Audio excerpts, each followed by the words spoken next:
నమస్తే. Social media reels పిచ్చి మనుషులను ఏ స్థాయికి తీసుకువెళ్తుందో చెప్పడానికి డాలస్లోని పైనీర్ ప్లాజా వద్ద చోటు చేసుకున్న తాజా పరిణామాలు ఒక ఉదాహరణ.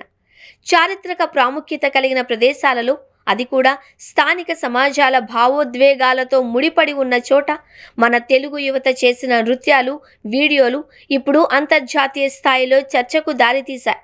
ఇది కేవలం ఒక చిన్న సమూహం చేసిన పనిగా కొట్టి పారేయలేం. ఇది విదేశాలలో భారతీయుల, ముఖ్యంగా తెలుగువారి ప్రతిష్టపై పడుతున్న మచ్చగా భావించాల్సి ఉంటుంది. టెక్సాస్లోని పైనీర్ ప్లాజాలో ఉన్న భారీ ఎద్దుల విగ్రహాలు కేవలం పర్యాటక ఆకర్షణలు మాత్రమే కాదు, అవి అమెరికా చరిత్రలోని క్వార్టర్ డ్రైవ్ కాలానికి సాక్ష్యాలు. ఒక వర్గానికి ఇది ఆర్థిక ప్రగతికి చిహ్నమైతే, అక్కడి మూలవాసులైన నేటివ్ అమెరికన్లకు అది వారి భూములు, ప్రాణాలు కోల్పోయిన విషాదకర గతం. అటువంటి సున్నితమైన ప్రదేశాన్ని ఒక డ్యాన్స్ ఫ్లోర్లా మార్చేయడం స్థానికులను ఆగ్రహానికి గురి చేయడంలో ఆశ్చర్యం లేదు. ఒక దేశ సంస్కృతి ఆ దేశ ప్రజల హృదయాలలో, ఆత్మల్లో ఉంటుంది అని మహాత్మా గాంధీ అన్నారు. ఆయన వారసులుగా మనం దాన్ని పాటించాలి. కానీ మనం వెళ్ళింది పర్యాటకులుగా అయినా సరే, వలసదారులుగా అయినా ఆ నేల చరిత్రను గౌరవించడం మన ప్రాథమిక బాధ్యతగా ఉండాలి. కొందరు భారతీయ యువత దీన్ని మర్చిపోతున్నారు. తెలుగు రాష్ట్రాల నుంచి ఐటీ ఉద్యోగాల కోసం, ఉన్నత విద్య కోసం అమెరికాకు వెళ్లే వారి సంఖ్య రోజురోజుకు పెరుగుతోంది. డలాస్ లాంటి నగరాలలో మన వారి ప్రాబల్యం పెరగడం గర్వకారణమే. అయితే సంఖ్యతో పాటు సామాజిక అవగాహన కూడా పెరగాలి.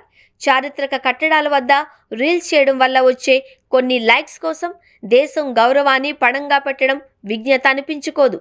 విదేశాలలో ఉన్నప్పుడు మనం కేవలం వ్యక్తులుగా మాత్రమే కాదు, మన దేశ ప్రతినిధులుగా కనిపిస్తాం. అక్కడ మనం చేసే ప్రతి పని భారతీయ సంస్కృతికి ప్రతిబింబంగా మారుతుంది. సోషల్ మీడియా యుగంలో కంటెంట్ క్రియేషన్ అనేది తప్పు కాదు, కానీ అది ఎక్కడ చేస్తున్నాం, ఎవరి మనోభావాలను దెబ్బతీస్తున్నాం అనే విజ్ఞత ముఖ్యం. రోమ్లో ఉన్నప్పుడు రోమన్ లాగానే ప్రవర్తించు అనే సామెత కేవలం ఆహారపు అలవాట్లకే కాదు, అక్కడి సంస్కృతిని, చరిత్రను గౌరవించడానికి కూడా వర్తిస్తుంది.